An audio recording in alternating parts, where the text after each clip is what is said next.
డిమోటీ colony 2 2015లో వచ్చిన డిమోటీ colony చాలా మందికి తెలిసే ఉంటుంది. సస్పెన్స్ అండ్ హారర్ కథగా వచ్చిన ఈ సినిమా మంచి హిట్ చిత్రంగా నిలిచింది. మళ్ళీ 9 సంవత్సరాల తర్వాత భారీ అంచనాల నడుమ దానికి సీక్వెల్ గా వచ్చింది ఈ చిత్రం.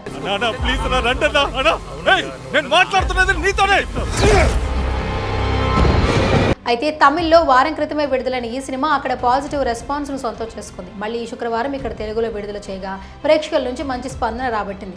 నాతో ఏదో చెప్పాలనుకుంటున్నాడు. తెలుగులో అనువదించి ఈ చిత్రం మైత్రి మూవీ మేకర్ సంస్థ విడుదల చేస్తోంది. మరి ఈ చిత్రం ప్రేక్షకులు ఏ విధంగా ఆకట్టుకుందో రివ్యూ తెలుసుకుందాం. బందీగా ఉండాలి.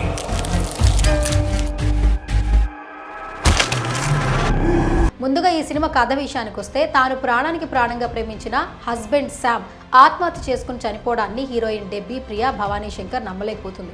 అతని మరణం వెనుక కారణం ఏంటి అనేది వెతకడం మొదలు పెడుతుంది. సరిగ్గా శామ్ మరణించిన 6 ఏళ్ల తరువాత అతని ఆత్మతో మాట్లాడడానికి ప్రయత్నిస్తున్న తరుణంలో అనుకున్న విధంగా శ్రీనివాస్ అరుళ్ నిధిను డిమాంటీ నుంచి కాపాడుతుంది. 6 ఏళ్ల తరువాత అతని ఆత్మతో మాట్లాడడానికి ప్రయత్నిస్తున్న తరుణంలో అనుకోని విధంగా శ్రీనివాస్ అరుళ్ నిధిని డిమాంటీ నుంచి కాపాడుతుంది.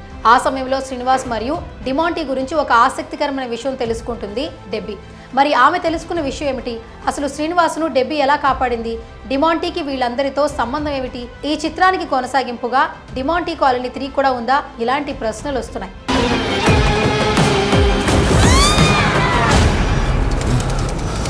ఈ చిత్రంలో ఏ అంశాలు ఆకట్టుకున్నాయి విశ్లేషణగా తెలుసుకుందాం. ముందుగా ఈ సినిమా ప్రతి ఒక్కరికి అర్థం అవ్వాలన్నా, కథకి బాగా కనెక్ట్ అవ్వాలన్నా సీక్వెల్ అయిన డిమాంటీ కాలనీ తప్పనిసరిగా చూడాల్సిందే. దీంట్లో ఉండే థ్రిల్లర్ సస్పెన్స్ ఈ సినిమా చూసేందుకు ఆసక్తిని కలిగిస్తోంది. అంతటి ఆసక్తిని కలిగించడానికి కారణం ఈ చిత్ర దర్శకుడు అజయ్ జ్ఞానముత్తు. ఇప్పటి వరకు ఇతను దర్శకత్వం వహించిన సినిమాలు 4 అయినా తనకంటూ ప్రత్యేకమైన గుర్తింపు సంపాదించుకున్నాడు. ఈ సినిమాతో కూడా మంచి మార్కులే వేసుకున్నాడు. ఇతని టేకింగ్ ఈ చిత్రానికి ప్లస్ అయింది. కథను డీల్ చేసిన తీరు, సీక్వెల్కి కనెక్ట్ చేసిన విధానం బాగుంది. అలాగే ఈ కథకు వెంకీ వేణుగోపాల్, రాజ్వేల్ అందించిన స్క్రీన్ ప్లే ఎంగేజింగ్గా ఉంది. సినిమా సస్పెన్స్ టోన్ని ఎఫెక్టివ్గా మెయింటైన్ చేసిన చిత్ర నిర్మాణ విలువలు బాగున్నాయి. అలాగే ఈ చిత్రానికి అత్యంత బలమైన అంశం సాంకేతిక నిపుణుల పనితీరు. వారు అన్ని సన్నివేశాలకు డిజైన్ చేసిన సౌండింగ్, బ్యాక్గ్రౌండ్ స్కోర్ నెక్స్ట్ లెవెల్లో ఉన్నాయి.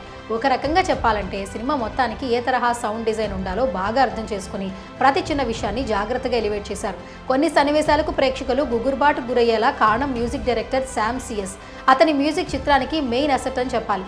దీంతో పాటు హరీష్ కన్నన్ సినిమాటోగ్రఫీ చాలా బాగుంది. కెమెరా పనితనంతో ఎమోషన్స్ని బాగా ఎలివేట్ చేయగలిగాడు. నటీనటులుగా డెబ్బీగా ప్రియా భవానీ శంకర్ సినిమాను ముందుకు తీసుకెళ్లిన విధానం చాలా బాగుంది. అంతకుముందు చిత్రాల్లో గ్లామర్ తారగా పరిచయమైన ఈ బ్యూటీ భీమా భారతీయుడు 2లో పర్వాలేదనిపించింది. కానీ ఈ సినిమాలో ఆమె కొత్త కోణంలో చూసే అవకాశం ఉంది. గ్లామర్, ఎమోషన్, సెంటిమెంట్ అంశాల ఆధారంగా సాగే పాత్రలో ఆమె ఒదిగిపోయారు.